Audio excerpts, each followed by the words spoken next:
Hello, dear aspirants, freshers, learners. I am going to discuss the annulment of Bengal. Bengal కలయిక ఎలా చేశాడు?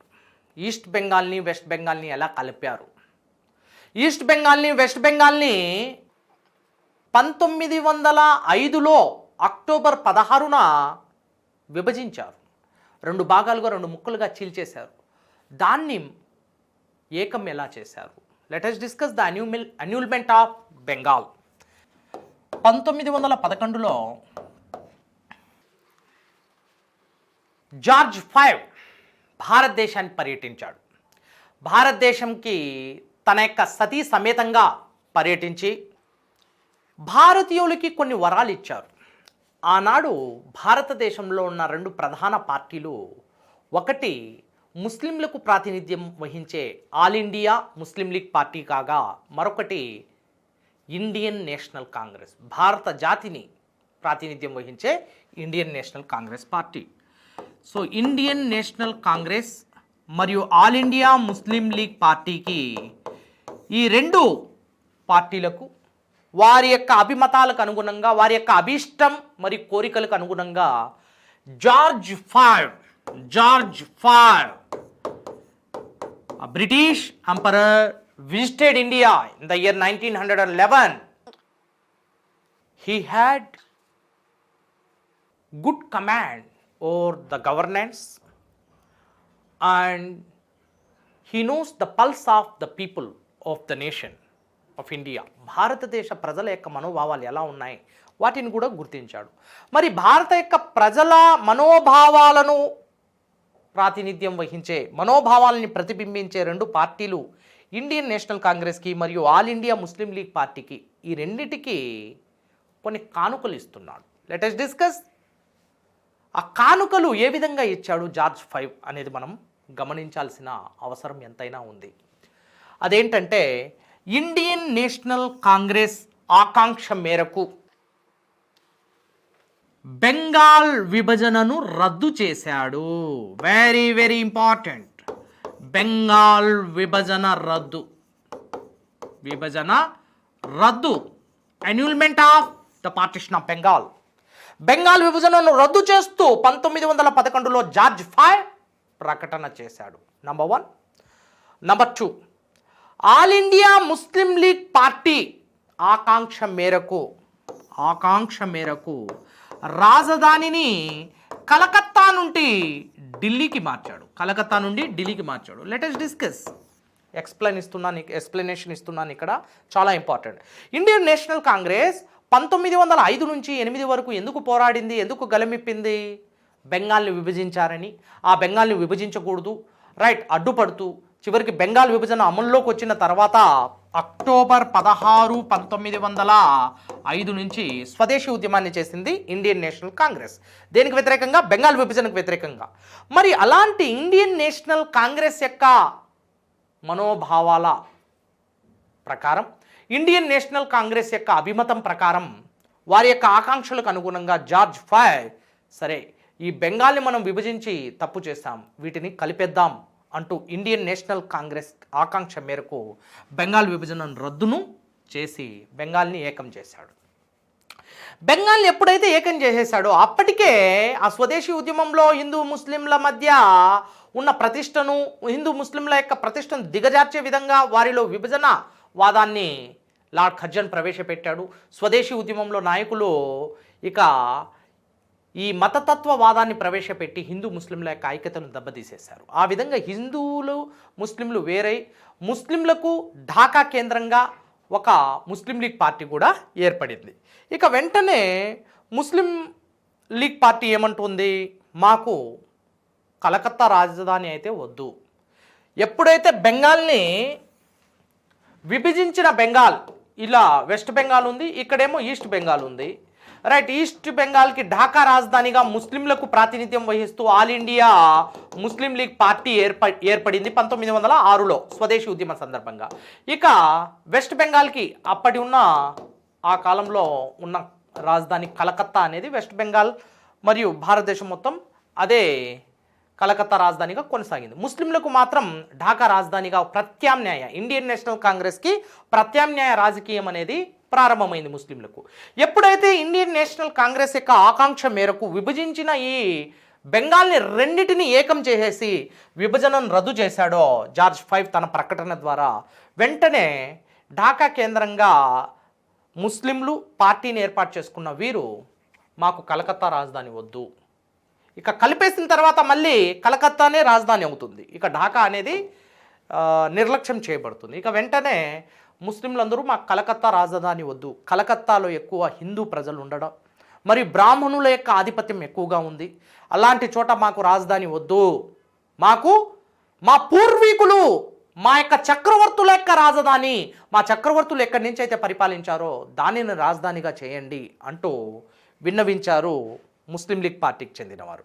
ఇక వెంటనే ముస్లిం లీగ్ పార్టీ అభీష్టం మేరకు రాజధానిని కలకత్తా నుంచి ఢిల్లీకి మారుస్తూ నిర్ణయం తీసుకోవడం జరిగింది జార్జ్ 5. ఆనాటి గవర్నర్ జనరల్ చాలా చాలా ఇంపార్టెంట్ లార్డ్ హార్డిన్స్ టు రెండవ లార్డ్ హార్డిన్స్. అయితే ఈ 1911లో ప్రకటించబడిన బెంగాల్ విభజన రద్దు మరియు రాజధానిని కలకత్తా నుంచి ఢిల్లీకి మార్పు, ఈ రెండింటిని 1912లో అమలులోకి తీసుకురావడం జరిగింది రెండవ లార్డ్ హార్డిన్స్. ఓకే, సో కలకత్తా నుంచి రాజధాని ముస్లిం లీగ్ యొక్క అభీష్టం మేరకు ఢిల్లీకి మార్చబడుతోంది. రైట్. జార్జ్ 5 ఎప్పుడైతే 1911లో భారతదేశంలో పర్యటించాడో అదే సమయంలో అతడి యొక్క పర్యటనకు గుర్తుగా ఒక స్మారక కట్టడాన్ని నిర్మించారు ముంబై ప్రాంతంలో, gateway of India. Right, this is also very very important. Next, ఎప్పుడో 1907లో ఇండియన్ నేషనల్ కాంగ్రెస్ అతివాదులుగా మితవాదులుగా చీలిపోయిన ఇండియన్ నేషనల్ కాంగ్రెస్ 1916లో లక్నో ప్రాంతంలో ఏసీ మజుందార్ ఆధ్వర్యంలో జరిగిన ఐఎన్సి సమావేశంలో భాగంగా 1916 చాలా ఇంపార్టెంట్ ఐఎన్సి సమావేశం. రైట్, ఐఎన్సి సమావేశం 1907 ఐఎన్సి చీలికకు కారణమైతే 1916లో లక్నోలో జరిగిన ఐఎన్సి సమావేశానికి ఏసీ మజుందార్ అధ్యక్ష పాత్రను స్వీకరించాడు. ఈ లక్నోలో 2 అద్భుతమైన అంశాలు చోటు చేసుకున్నాయి.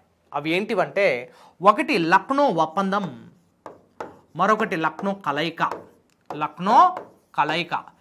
మరి లక్నో ఒప్పందం అనేది ఇండియన్ నేషనల్ కాంగ్రెస్ మరియు All India Muslim League party, note down, Indian National Congress మరియు ఆల్ ఇండియా ముస్లిం లీగ్ పార్టీ ఈ రెండింటి మధ్య ఉన్న వ్యత్యాసాన్ని తొలగిస్తూ ఈ రెండింటిని ఏకం చేసే ప్రయత్నం చేశారు. ఆ విధంగా ఇండియన్ నేషనల్ కాంగ్రెస్ మరియు ఆల్ ఇండియా ముస్లిం లీగ్ పార్టీ రెండు ఒకే తాటిపైకి వచ్చి ఒకే వేదికపైకి వచ్చి బ్రిటిష్ వారితో పోరాటం చేయడం మొదలుపెట్టారు. దీన్నే లక్నో ఒప్పందం అంటాం. లక్నో ఒప్పందం అంటే లక్నో ప్యాక్ట్ ఇన్ ఇంగ్లీష్. ఈ లక్నో ప్యాక్ట్ ఎవరెవరి మధ్య జరిగిందంటే ఇండియన్ నేషనల్ కాంగ్రెస్ మరియు ఆల్ ఇండియా ముస్లిం లీగ్ పార్టీ 2 పార్టీల మధ్య జరిగిందనేది మనం గుర్తించాలి. ఈ లక్నో ఒప్పందంలో ప్రధాన పాత్రను పోషించిన వారు మొహమ్మద్ అలీ జిన్నా మరియు బాలగంగాధర్ తిలక్.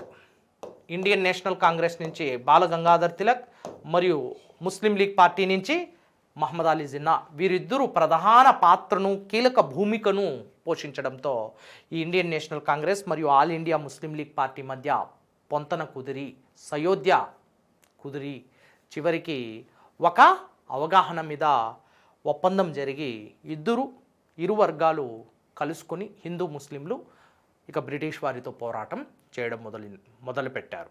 1916 లక్నో ఒప్పందం ద్వారా ఈ అంశాన్ని మనం గమనించవచ్చు.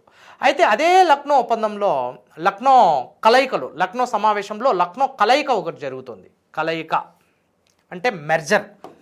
What is it? Lucknow merger అంటాం. మరి కలయిక ఎవరెవరి మధ్య జరిగింది అంటే 1907 ఐఎన్సి సమావేశంలో అతివాదులు మరియు మితవాదులుగా విడిపోయిన ఈ 2 వర్గాలు ఒకే తాటిపైకి వస్తున్నారు. అతి మరియు మితవాదులు ఇరువురు ఒకే తాటిపైకి వచ్చి కలుసుకోవడం జరిగింది. సో వీరిద్దరూ కలిసి బ్రిటిష్ వారితో పోరాటం చేయడం జరిగింది. ఆ విధంగా లక్నో కలయిక అనేది, లక్నో ఒప్పందం అనేటివి ఇవి రెండు 1916 లక్నో ఐఎన్సీ సమావేశంలో చారిత్రాత్మక మార్పులుగా, చారిత్రాత్మక పరిణామాలుగా మనం గమనించవచ్చు. Right. So this is about the important events after the Swadeshi movement. Home rule movement. And let us discuss the role of the various leaders in the home rule movement and the causes of this movement and the course of the movement. Finally, the result of this movement. Let us discuss the achievements and the failures of this movement. Right. Home rule movement. దీన్ని 1916లో ప్రారంభించడం జరిగింది home rule ఉద్యమం. మరి home rule ఉద్యమానికి కారణం ఏంటి? ఏ కారణంతో home rule ఉద్యమం ప్రారంభమైంది? ఎలా ముందుకు నడిచింది? దీని యొక్క గమనం ఏంటి? గతి స్థితి ఏంటి? చివరికి భారత జాతికి చేకూరిన లాభం ఏంటి? వీటి గురించి మనం ప్రస్తుతం చర్చించుకోబోతున్నాం. సో హోమ్ రూల్ ఉద్యమం 1916 నుంచి 1917 చివరి వరకు కొనసాగింది. 1918లో ఇది పూర్తిగా విచ్ఛిన్నమైపోయింది హోమ్ రూల్ ఉద్యమం. రైట్. హోమ్ రూల్ ఉద్యమం ఎందుకు ప్రారంభమవుతుంది? హోమ్ రూల్ అనగా అర్థం ఏంటి? సింపుల్గా చెప్పాలంటే సాధారణ పరిభాషలో హోమ్ రూల్ అనగా self rule. What is it? Self rule, స్వయం పాలన ఇన్ తెలుగు. Self rule. మన దేశాన్ని మనమే పాలించుకుంటాం. బ్రిటిష్ అజమాయిషిలో భారతదేశాన్ని భారతీయులే పరిపాలించుకోవడం. మరి బ్రిటిష్ వారి యొక్క చట్టాలతో, శాసనాలతో ఏకీభవించడం, విభేదించకుండా ఏకీభవించి తమ ప్రాంతాన్ని తాము పాలించుకునే అధికారాన్ని పొందడమే స్వయం పాలన అంటున్నాం. మరి హోమ్ రూల్ అనగా సింపుల్గా స్వయం పాలన అంటున్నాం. ఈ స్వయం పాలన అనే భావనను భారతదేశానికి తీసుకొచ్చిన వారు యానీ బిసెంట్.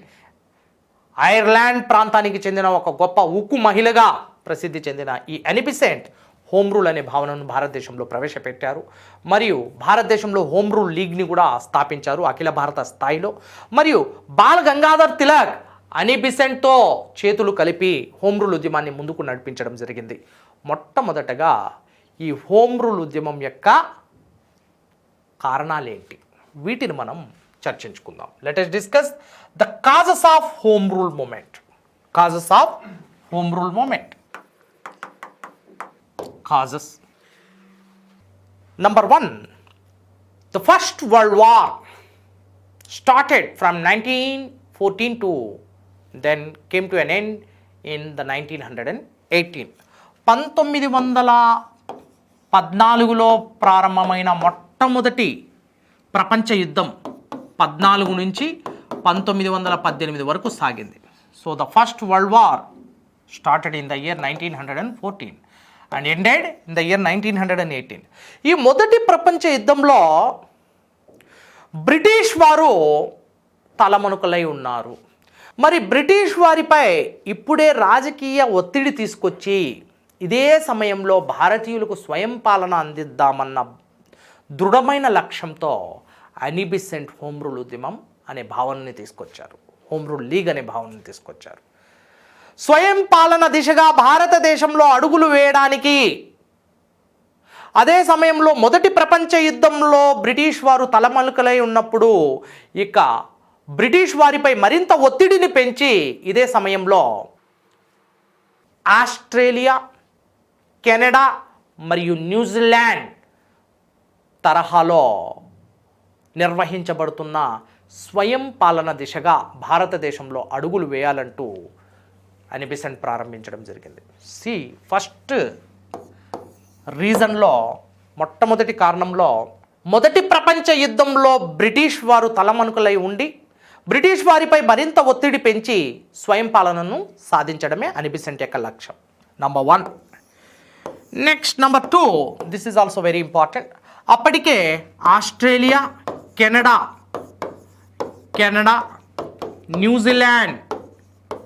న్యూజిలాండ్ ప్రాంతాలలో స్వయం పాలన కొనసాగుతుంది. అవి కూడా బ్రిటిష్ వలస దేశాలు, కానీ అవి స్వయం పాలనను కలిగి ఉన్నాయి. స్వయం పాలన దిశగా అక్కడ మార్పులు జరిగి స్వయం పాలనను కలిగి ఉన్నారు. అక్కడ ప్రజలు, అక్కడి నాయకులు తమ దేశాన్ని తాము పరిపాలించుకుంటున్నారు బ్రిటిష్ అజమాయిషులు. మరి అలాంటి స్వయం పాలన భారతదేశానికి ఎందుకు ఉండకూడదు అంటూ అనీ బెసెంట్ ఆలోచించింది. ఆ తరహా స్వయం పాలన భారతదేశానికి కూడా ఉండాలి అంటూ హోమ్ రూల్ ఉద్యమాన్ని ప్రారంభిస్తున్నారు. నెక్స్ట్ వెరీ వెరీ ఇంపార్టెంట్ ఏంటంటే Woodrow Wilson, president of America. Woodrow Wilson తన యొక్క 14 సూత్రాల్లో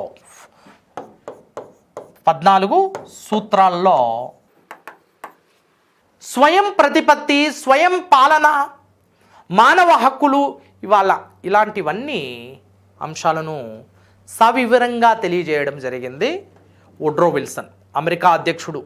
ఈ 14 సూత్రాల్లో చాలా అంశాలు లీనమై ఉన్నాయి. అందులో స్వయం పాలన అనేది అనీ బెసెంట్కి ఆకర్షించింది. అంతేకాకుండా ఈ అనీ బెసెంట్ యొక్క స్వదేశమైన ఐర్లాండ్ ప్రాంతంలో ఐరిష్ జాతి మొత్తం వుడ్రో విల్సన్ యొక్క 14 సూత్రాలకు ప్రభావితులై చివరికి స్వయం పాలన సాధించుకున్నారు. ఆ విధంగా భారతదేశంలో కూడా స్వయం పాలన అనేది అనివార్యం. ఎందుకంటే భారతదేశంలో ప్రజలు ఎక్కువగా ఉన్నారు. అలాంటి ప్రాంతానికి తప్పనిసరిగా స్వయం పాలన ఉండాలి.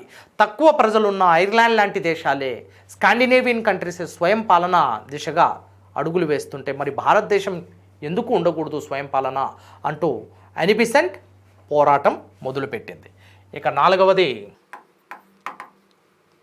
భాషా ప్రయుక్త రాష్ట్రాలు.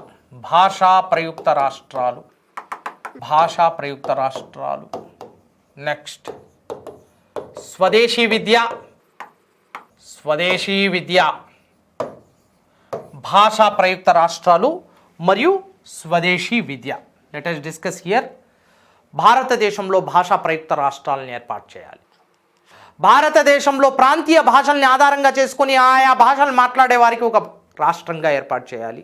So linguistic states, the formation of linguistic states is mandatory according to Annie Besant and the view of Bal Gangadhar Tilak. And number 2, Indian education, the traditional system of education rather than the English and Anglicist system and approach. ఆంగ్లేయవాదం లేదా ఆంగ్ల విద్య పాశ్చాత్య విద్యకు కాకుండా స్వదేశీ సంస్కృతిని రక్షించే విధంగా స్వదేశీ విద్యకు, సాంప్రదాయ విద్యకు, సాంస్కృతిక విద్యకు ప్రాధాన్యతనివ్వడమే అనీ బెసెంట్ యొక్క లక్ష్యమైంది. రైట్. ఎందుకంటే అనీ బెసెంట్ మీద దివ్యజ్ఞాన సమాజం యొక్క ప్రభావం పుష్కలంగా కనిపిస్తుంది. అనీ బెసెంట్ దివ్యజ్ఞాన సమాజానికి చెందిన సభ్యురాలు. రైట్. దివ్యజ్ఞాన సమాజాన్ని నడిపించిన గొప్ప నిర్వాహకురాలు. అలాంటి అనీ బెసెంట్ మీద దివ్యజ్ఞాన సమాజం యొక్క ప్రభావం సహజ సిద్ధంగానే ఉండడం వల్ల దివ్యజ్ఞాన సమాజంలో ఉన్న అంశాలు ముఖ్యంగా స్వదేశీ భారతీయ సంస్కృతిని ప్రేమించాయి.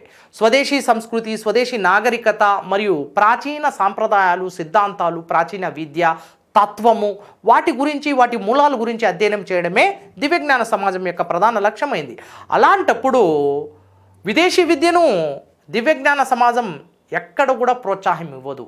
ఆ క్రమంలోనే అనీ బెసెంట్ కూడా ప్రాచీన భారతీయ విద్య, సాంప్రదాయ విద్య అయినా, వేద విద్య అయినా సాంప్రదాయ విద్యకు ప్రాధాన్యతనివ్వాలి, సనాతన విద్యకు ప్రాధాన్యతనివ్వాలి అంటూ స్వదేశీ విద్య వైపుకి తమ యొక్క మొగ్గు చూపింది. ఆ క్రమంలోనే గ్రంథాలయాలను కూడా ఏర్పాటు చేయడం జరిగింది.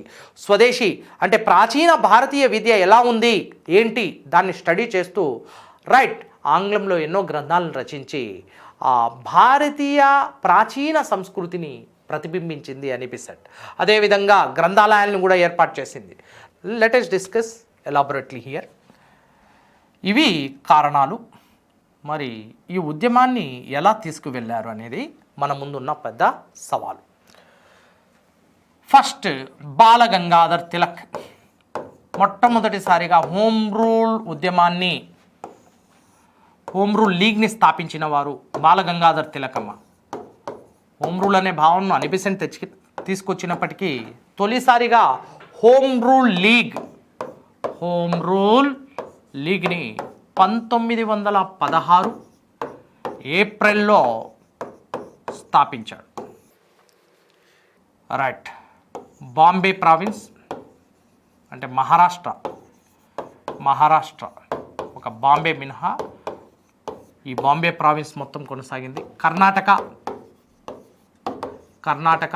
నెక్స్ట్ సెంట్రల్ ప్రావిన్స్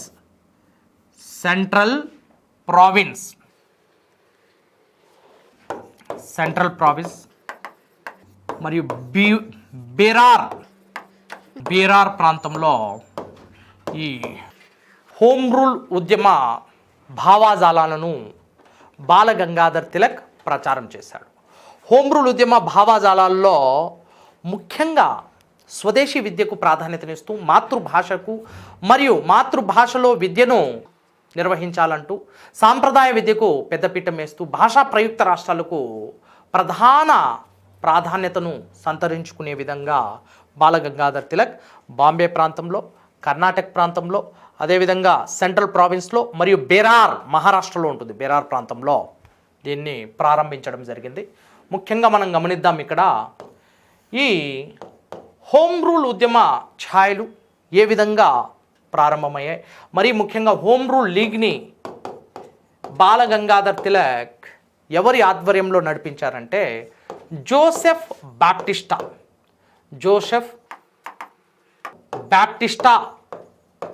ఈ బాలగంగాధర్ తిలక్ స్థాపించిన హోమ్ రూల్ లీగ్కి అధ్యక్షుడు జోసెఫ్ బాప్టిస్టా మరియు ఎన్సి ఖేల్కర్ దీనికి ట్రెజరర్గా, కోశాధికారిగా పనిచేశాడు. బాలగంగాధర్ తిలక్ స్థాపించిన హోమ్ రూల్ లీగ్కి అధ్యక్షుడుగా జోసెఫ్ బాప్టిస్టా మరియు ఎన్సి ఖేల్కర్ కోశాధికారిగా తమ యొక్క బాధ్యతలు నిర్వర్తించడం జరిగింది. మొత్తం ఆయా ప్రావిన్స్లో బాంబే, కర్ణాటక, సెంట్రల్ ప్రావిన్స్, బీరార్ ఈ ప్రాంతంలో హోమ్ రూల్ ఉద్యమాన్ని గొప్పగా నిర్వహించారు. రైట్. మరి హోమ్ రూల్ ఉద్యమాన్ని నిర్వహించే సమయంలో బాలగంగాధర్ తిలక్ తన యొక్క కేసరి, మరాఠా పత్రికల ద్వారా హోమ్ రూల్ ఉద్యమ భావాజాలను విస్తరించాడు. అంతేకాకుండా 1893లో అతడు ప్రారంభించిన గణేష్ ఉత్సవాలు కావచ్చు, శివాజీ ఉత్సవాల్ని మళ్ళీ ఒకసారి ఆ సందర్భంగా స్మరించుకోవడం జరిగింది. వాటిని లేవనెత్తుతూ పెద్ద స్థాయిలో ఈ ఉద్యమాన్ని తీసుకువెళ్ళాడు. బాలగంగాధర్ తిలక్ 1908 నుంచి 1914 వరకు మాండలే జైల్లో జైలు శిక్షను అనుభవించిన సంగతి మనందరికీ తెలిసిందే. మరి 1914లో జైలు నుంచి విముక్తి బయటకు వచ్చిన తర్వాత ఏమంటున్నాడంటే, ఒక విలేకరి వెళ్ళి ఒక ప్రశ్న అడిగితే, ఏంటి మీరు స్వరాజ్యం నా జన్మ హక్కు, దాన్ని సాధించి తీరుతానంటారు, మరి మీరు స్వరాజ్యం కోసం మళ్ళీ పోరాడతారా? జైలు శిక్ష 6 సంవత్సరాలు జైలు శిక్ష విధించబడి బయటకు వచ్చారు, మరి స్వరాజ్యం కోసం పోరాడతారా అంటే పోరాడతాను అన్న అతడు 1916లో మాత్రం ఒక నిర్ణయానికి వచ్చాడు. స్వరాజ్యం కాదు, స్వయం పాలన కావాలి. స్వరాజ్యం అంటే స్వరాజ్యానికి స్వయం పాలనకు మధ్య ఉన్న తేడా చూడండి, చాలా చాలా ఇంపార్టెంట్. స్వరాజ్యం అంటే భారతదేశ రాజకీయ వ్యవస్థను భారతీయులు తమ యొక్క హస్తగతం చేసుకోవడం మరియు బ్రిటిష్ వారి అప్పటి వరకు పాలించిన బ్రిటిష్ వారి యొక్క విధానాలకు స్వస్తి పలికి బ్రిటిష్ వారి యొక్క విధానాలను వ్యతిరేకించడం, బ్రిటిష్ వారి యొక్క విధానాలతో విభేదించడమే స్వరాజ్యం అవుతుంది. కానీ స్వయం పాలన అనేది బ్రిటిష్ వారి యొక్క విధానాలతో విభేదించే అవకాశం ఉండదు. భారతీయులు భారతదేశాన్ని పరిపాలించుకోవచ్చు, తమ దేశాన్ని తాము పరిపాలించుకోవచ్చు, కానీ బ్రిటిష్ వారి అజమాయిషిలో బ్రిటిష్ వారికి లోబడి, బ్రిటిష్ వారి యొక్క చట్ట శాసనాలను లోబడి వ్యవహరించాల్సి ఉంటుంది. That is the difference. But Bal Gangadhar Tilak ఏమంటున్నాడు హోమ్ రూల్ ఉద్యమ సందర్భంగా? మన భారతీయులకి స్వరాజ్యం అవసరం లేదు, స్వయం పాలన చాలు, దానికే భారతీయులు పూర్తి స్థాయిలో అర్హులు అంటాడు. Right. We don't want Swaraj or independence. We want self-rule for which the Indians are most eligible అంటాడు. అంటే స్వరాజ్యం కోసం నేను ఎన్నో ఉద్యమాలు చేశాను, కానీ లాభం లేదు. భారతీయ ప్రజల దృష్టిని పూర్తిగా ఉద్యమం వైపుకి లాగలేకపోయాను. చివరికి స్వయం పాలన చాలు అంటూ రైట్ కేసరి మహారాఠా పత్రికల ద్వారా మరియు గణేష్ శివాజీ ఉత్సవాల ద్వారా ఉద్యమాన్ని ముందుకు తీసుకువెళ్ళాడు. So dear all aspirants, keep watching Telugu One Academy. Subscribe our channel and do share as much as you can. Thank you.